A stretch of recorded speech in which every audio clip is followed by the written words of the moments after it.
From the Vermont Professionals of Color Network finds that BIPOC small business owners are facing a wide range of hurdles in the Green Mountain State. Our Ben David speaks with the executive director to learn more. Joining me now is Tino Rutenhera. He's the co-executive director of the network. Tino, thanks for joining us. Thank you so much for having me, Ike. Is the primary challenge capital, and if so, why is it different for BIPOC businesses than it is for others? Yeah, I mean, capital is one of the primary challenges, but there are also other challenges that are including, just business basics, for example, just knowing how to run and operate a business.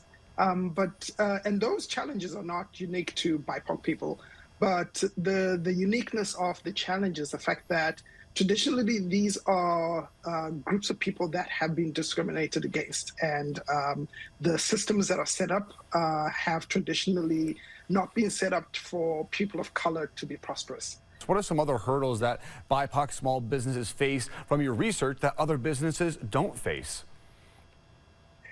Well, traditionally, for example, access to capital has been a major challenge for people of color. For example, we don't really have a lot of generational wealth that we can count on. We don't have brothers, sisters, family members, friends that have, $100,000 that they can loan to us, even if it is a loan that is to be paid back or even if it's an investment. So those sort of challenges, because traditionally the people of color have not had that generational wealth that they can call on, they've not been able to start businesses. Now, a little about you quickly here. You were born in Zimbabwe, went to college in South Africa. Now you're in Vermont and working as the co-executive director of the Vermont Professionals of Color Network. Now, it's quite a journey. So why do you want to be in the position that you're currently in here in Vermont? I always tell people that I didn't choose Vermont, Vermont chose me. And so now that I am here and I've spent the best part of 20 years here in Vermont, this is home for me. I love this place. I love the state of Vermont just as much as any white person might love Vermont and call themselves, quote unquote, a native Vermonter. For me, the future of this organization, the Vermont Professionals of Color, really holds a lot of the keys to what the future of Vermont looks like. Vermont Professionals of Color Network gained over 2,000 people since 2019. To what do you attribute the success of this network, and how much more needs to be done to overcome some of the hurdles that you just pointed out within the last few minutes here?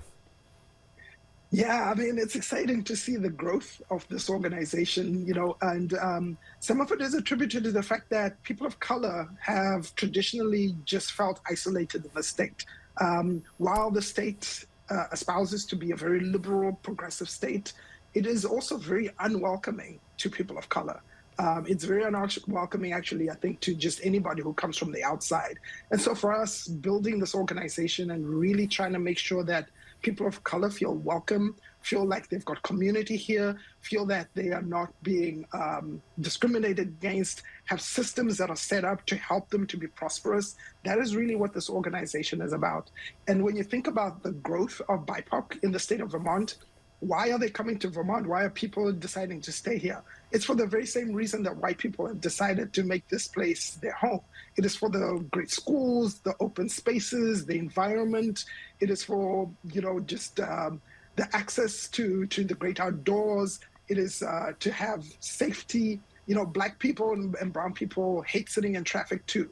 We hate having unsafe schools. We hate the crime just as much as anybody else does. So that is why we've chosen to make Vermont home. And that is why other people of color are choosing to come to the state and deciding to settle here. Tino Rutenhera, thanks so much for your insight and thanks so much for your time. Appreciate it. Wonderful. Thanks so much, Ike. I really appreciate it.